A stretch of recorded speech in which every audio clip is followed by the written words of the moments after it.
Bonjour le Congo. L'actualité du Congo par des journalistes correspondants à travers le pays. Présentation Jean-Eudes Gongami Kembi.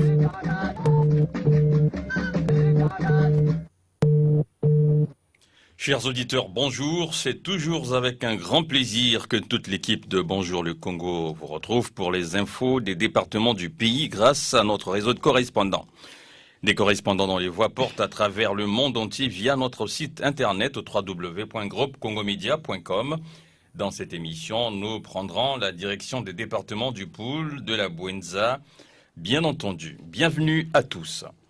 Identifier les différents problèmes qui freinent l'agriculture des unions locales des districts du Poul, tel est l'objectif de la réunion qui a eu lieu le vendredi dernier entre l'Union de développement des organisations paysannes du Poul et une ONG partenaire du conseil départemental du Poul à Kinkala. Les précisions tout à l'heure avec notre correspondant dans la ville de Kinkala. Un homme non identifié a ouvert le feu sur un jeune conducteur de moto dit Jakarta. En effet, l'incident s'est produit entre l'UTT et Bouansa sur la route lourde Brazzaville-Pointe-Noire. Le point nous sera fait tout à l'heure par notre correspondant à l'UTT Dimi Bitemo Mwanza. À Madingu, dans le département de la Bouenza, s'est tenu un atelier de dissémination des résultats d'un programme dénommé INECO, Initiative économique innovante. Les détails avec Mathias Desvillers qui nous présentera ce programme du point de vue de ses actions ou encore de sa vision, ou bien entendu des résultats dont il est question. Pour ouvrir ce 40e numéro de Bonjour le Congo, direction l'UTT dans le département de la Bouenza. Et c'est avec vous Dan Coopermoon. Bon retour dans l'émission. Bonjour Dan. Merci, bonjour Jean-Eudes. Dans la Bouenza où nous sommes en ligne avec Jimmy Bitemo Mwanza. Jimmy, bonjour. Vous nous dites qu'un homme non identifié a ouvert le feu sur un jeune conducteur de moto Jakarta. Alors, pouvez-vous nous relater les circonstances de ce malheureux incident? Bonjour chers auditeurs, bonjour le Congo. Ces dernières années, les conducteurs des motos Jakarta sont devenus les principales cibles des voleurs et criminels de toute nature. En effet, malgré la vigilance des services de sécurité, ces délinquants réussissent à opérer entre l'UTT, Bouansa, Madingu, Kayi et Ludima. Le mode opératoire de ces criminels est bien connu depuis les premiers assassinats des conducteurs des motos enregistrés entre 2017 et 2018. Notons qu'après une longue période d'accalmie, ce phénomène a refait surface le 22 mars dernier avec la fusillade de Wamba Maurice qui a eu la vie sauve grâce au miracle divin. Signalons que le jeune Wamba transportait un client en provenance de Bouansa via le TT, malheureusement arrivé à quelques mètres du pont de la Loua situé sur la route lourde Rélion-Brazzaville-Pointe-Noire. Le client a sollicité un arrêt pour récupérer un colis dont l'identité n'a pas été révélée au conducteur de la moto Jakarta. Le criminel a ouvert le feu sur le jeune Wamba Maurice sans défense avant de s'emparer de la moto Jakarta. Ce délinquant, traversé par le goût du sang et du vol, a pris la clé des champs jusqu'au village Mimpala 2, situé dans le district de Mindouli, département du Poul, où la moto a été abandonnée à cause d'une panne sèche. Et y a-t-il eu des témoins oculaires de cette affreuse scène? Si oui, comment la décrivent-ils? Cette scène affreuse se passe dans une zone isolée où seule la savane impuissante est témoin de la tragédie. Cependant, le commun de mortels interprète de diverses façons l'incident qui a sémé jusqu'à ce jour Dan Cooper l'angoisse et la désolation des communautés et usagers de la route. Dites-nous, Jimmy, a-t-on pu identifier le blessé et quelles sont les réactions au sein de sa famille et du côté des autorités?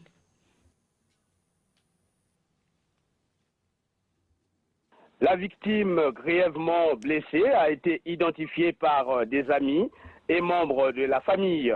Et jusqu'à l'heure où nous émettons Dan Cooper, il n'y a aucune réaction du côté de la famille ni du côté des autorités locales. Comme vous le constatez, Dan Cooper, l'affaire est entre les mains de la police, seul service habilité pour enquêter et publier les résultats à la fin de la procédure. Par ailleurs, il est de signaler que la victime se trouve présentement à Nkayi où il est admis à l'hôpital de base. Selon les dernières nouvelles, la vie de la victime n'est pas en danger. Parlons à présent du délinquant Jimmy. A-t-il été rattrapé?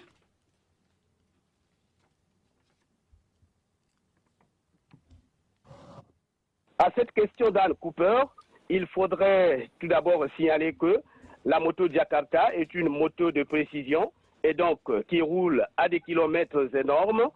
Le délinquant, après avoir commis son forfait à hauteur du pont de la Loua, situé dans le périmètre de la communauté urbaine de Bouansa, a eu tout le temps de traverser la gare de l'UTT et une bonne partie des villages situés dans le département du Poul. Seule la moto Jakarta a été rattrapée à partir de Mimpala 2. Un deuxième sujet avec vous, Jimmy. Un séminaire chrétien organisé par l'administrateur maire de Mouyondi, Madame Anne-Marie Kabala, sur le thème de Réveille-toi, toi qui dors, tiré du livre d'Éphésiens 5,14, et dont les participants étaient principalement les femmes de la Bouenza. Alors, est-ce qu'en dehors de ses fonctions administratives, Anne-Marie Kabala assume-t-elle des charges au niveau de l'Église? Est-elle pasteur ou encore évangéliste? Il s'est tenu à Mouyanzi dans la deuxième quinzaine du mois de mars dernier, un séminaire chrétien avec la bénédiction de Madame Anne-Marie Kabala, administrateur maire de la communauté urbaine de Mouyanzi. En effet, placé sous le thème « Réveille-toi, toi qui dors », Éphésiens 5, verset 14, ce séminaire a rassemblé plusieurs femmes venues des différents horizons du département de la Bouenza. Et pour donner un cachet particulier à l'événement, Madame Anne-Marie Kabala a invité à cette occasion ses collègues maires Odile Kinzenze de l'UTT et Léonie Nzaou de l'Udima. Parlons de la question de savoir si Madame l'administrateur maire de Mouyanzi exerce des fonctions pastorales ou diaconesse. Il conviendrait de dire que la première dame de Mouyanzi est une religieuse qui œuvre pour l'émancipation des femmes du département de la Bouenza.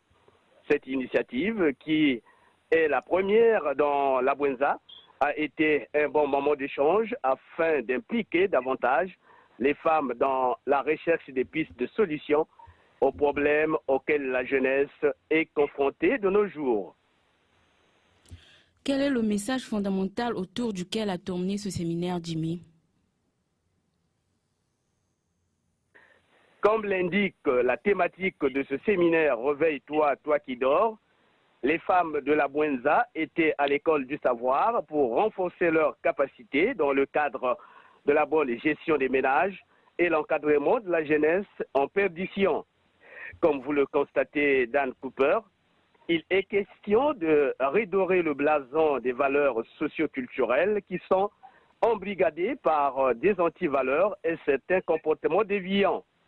Et pour pérenniser cette initiative salvatrice, les administrateurs maires de la Bouenza vont élargir leur action dans l'ensemble des localités du département de la Bouenza. Et enfin, est-ce qu'on a noté un fort engouement du côté des femmes de la Bouenza?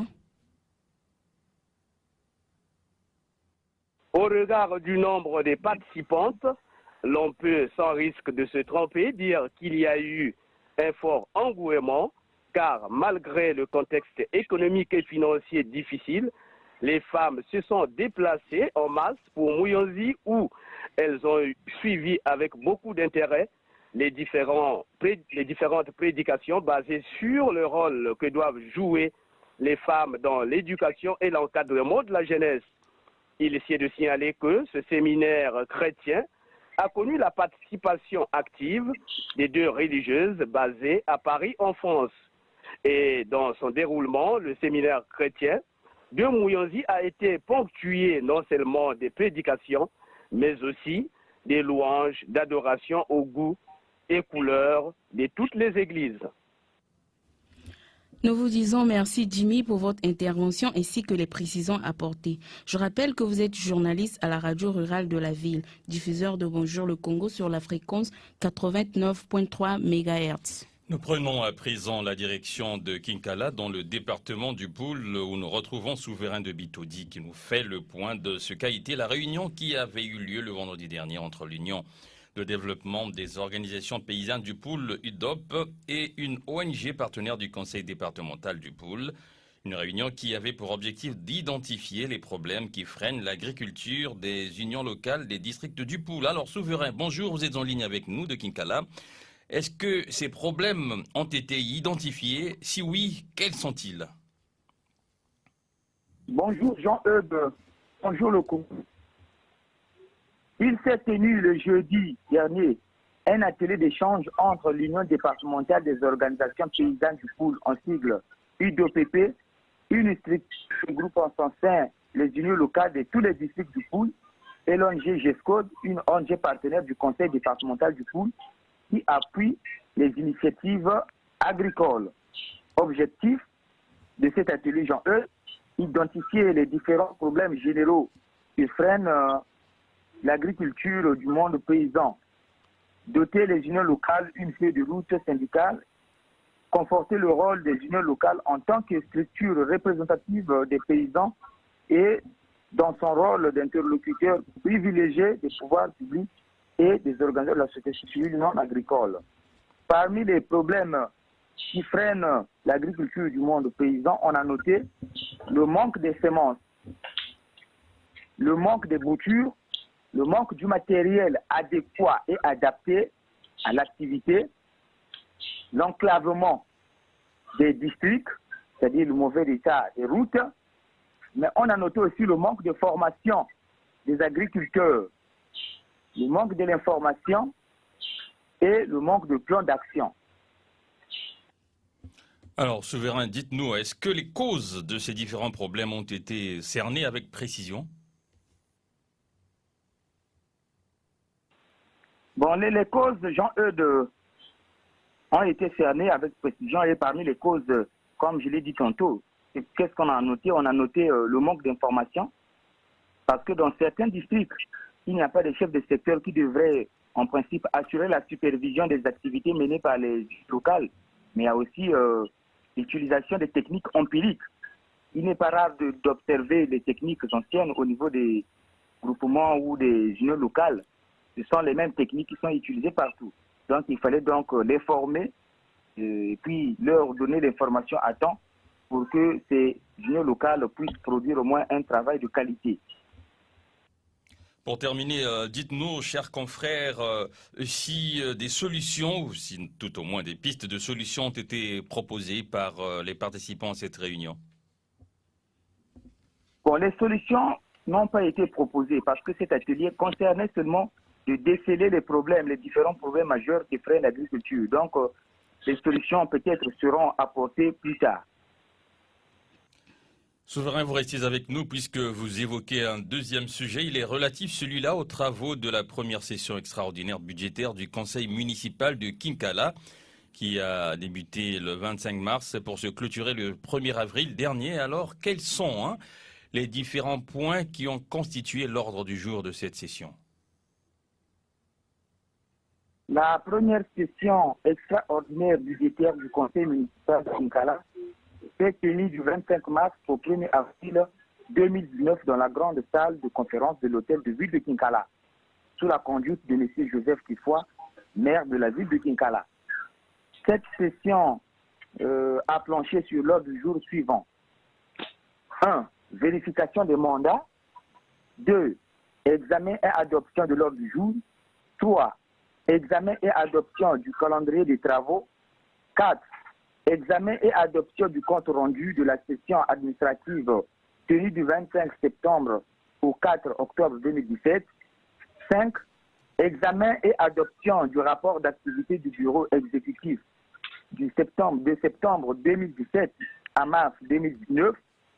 6.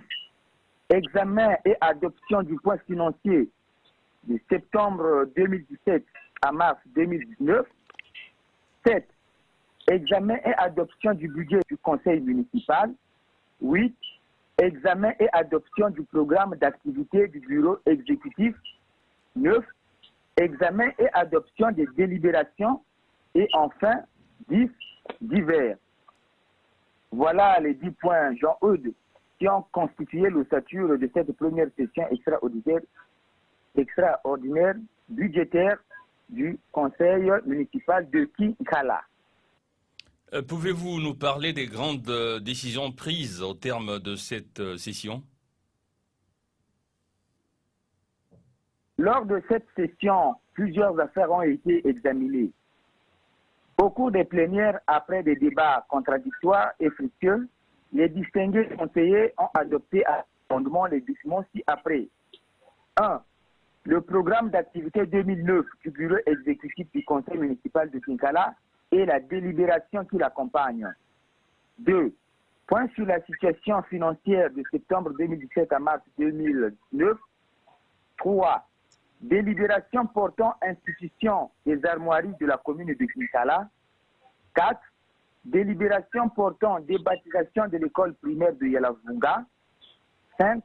Délibération portant valorisation des droits et contributions des commerçants et artisans au budget de la commune de Kinkala. 6. Délibération portant valorisation des droits, taxes et contributions perçues en matière de transport terrestre dans la commune de Kinkala. 7. Délibération portant valorisation des prix de vente des parcelles dans la commune de Kinkala. 8.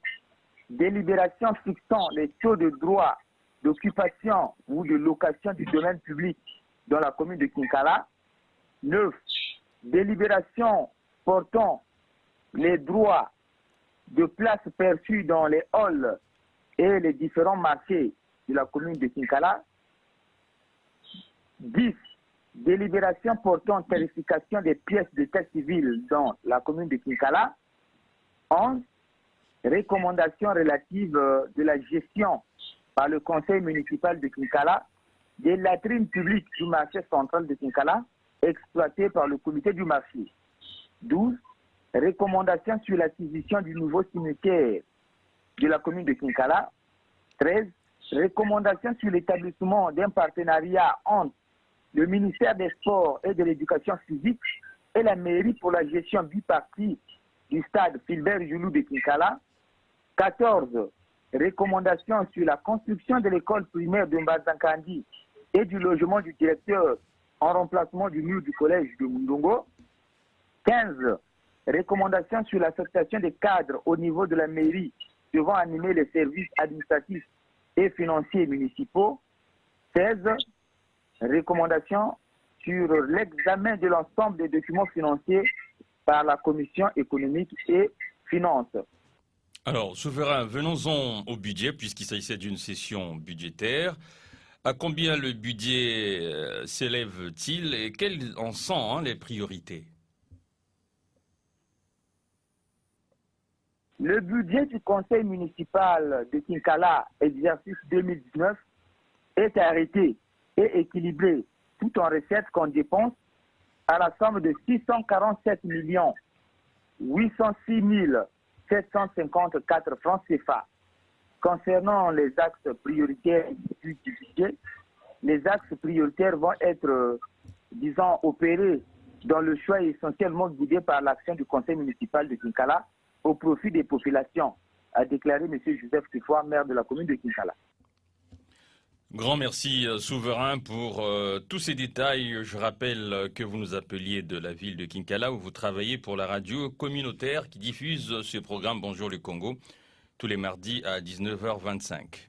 La troisième destination de ce périple national est la ville de Nkayi, où nous avons avec nous en ligne Mathias De Villers, notre correspondant. Mathias, vous nous parlez de cet atelier organisé dans la ville voisine de Nkayi, la ville de Madingu. Il était consacré à la dissémination des résultats du programme INECO, Initiative économique innovante. Alors, première question, Mathias. Pouvez-vous nous présenter ce programme en termes de vision, d'action ou encore de cible? Bonjour le Congo, bonjour Jean-Eudes, bonjour auditeurs de Bonjour le Congo. INECO, c'est un sigle qui signifie simplement Initiative économique innovante, qui est une ONG ayant signé un partenariat avec le département de la Bouenza dans le cadre du projet Sucre. Ce programme de l'ONG INECO est aussi soutenu par l'Union européenne. Le programme de INECO s'oriente vers la fabrication de cuiseurs économes dénommés Congo Mbote. Mais aussi, ce projet met un accent particulier sur la mise en place de pépinières d'arbres d'essence fruitière et forestière.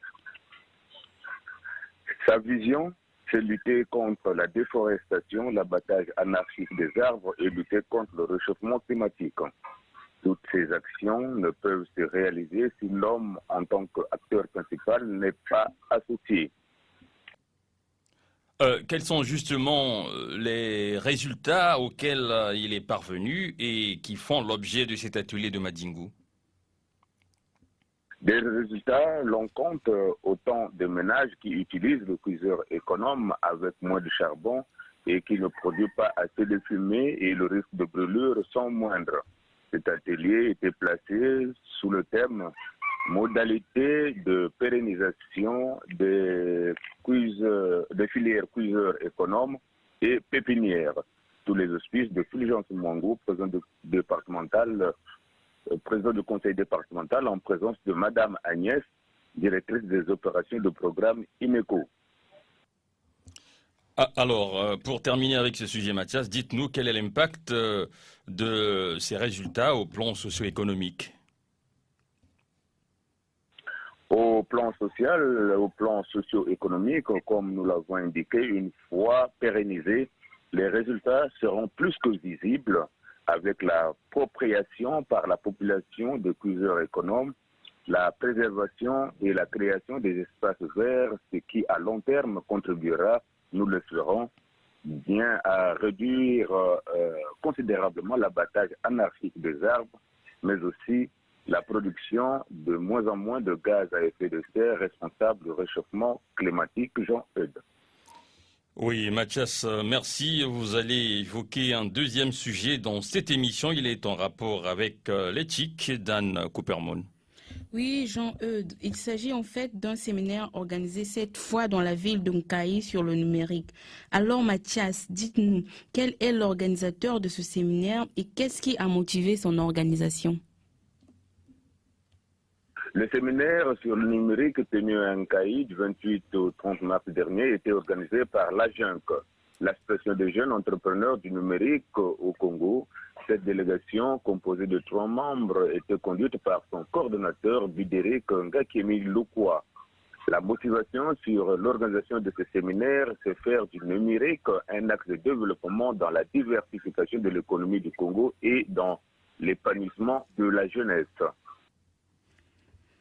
Alors, pouvez-vous nous parler du menu proposé par ce séminaire aux participants? Les participants ont été édifiés sur plusieurs thématiques, dont, entre autres, l'importance du numérique à l'heure actuelle, les dangers liés à l'usage de l'Internet et des réseaux sociaux, la sécurité Internet, aussi des séances pratiques sur comment créer un site web avec Word Express ont été effectuées sur place. Venons-en à présent aux participants, Mathias, à ce séminaire. Qui étaient-ils? Comment ont-ils été sélectionnés et quelle est leur appréciation de cette activité? Au nombre des participants, l'on a noté la présence des élèves première cible, des jeunes associations locales œuvrant dans le domaine du numérique tels que Proximedia, Micro Horizon et des individualités. Tous ont reconnu la pertinence des thématiques abordées et ont souhaité que ce genre de séminaire se multiplie, question de les édifier davantage. Signalons, Dan, auditeur de Bonjour le Congo, qu'à la fin de ce séminaire, une communauté du numérique a été créée en Nkayi avec l'ouverture d'un portail internet intitulé www.nkayi.cg. Nous vous disons grand merci Mathias de Villers pour toutes ces informations depuis la ville de Nkaï. Je rappelle que vous êtes journaliste à Radio Divuba, diffuseur de Bonjour le Congo tous les mardis à 14h. La fréquence de la radio 90 MHz. La réalisation technique de cette émission était assurée par Dubin Brunel. Webmaster Poncien Kayagoma. Ce programme est podcasté sur notre site internet www.groupecongomedia.com avec un S à média dans la rubrique productions audiovisuelles, production radio en cliquant simplement sur le visuel Bonjour le Congo qui se trouve à l'accueil du site. Si vous souhaitez contacter notre rédaction, un numéro de téléphone et WhatsApp, c'est le 06 512 54 97, précédé du 00242. Si vous êtes hors du Congo, un mail bonjourlecongo@gmail.com. Merci à vous, Dan, pour votre participation, surtout pour votre retour. Et merci également à vous tous qui nous écoutez sur l'ensemble des radios partenaires à travers le Congo. Au revoir et à très bientôt. C'était Bonjour le Congo, l'actualité du Congo par des journalistes correspondants à travers le pays. Présentation Jean-Eudes Gongami Kembi.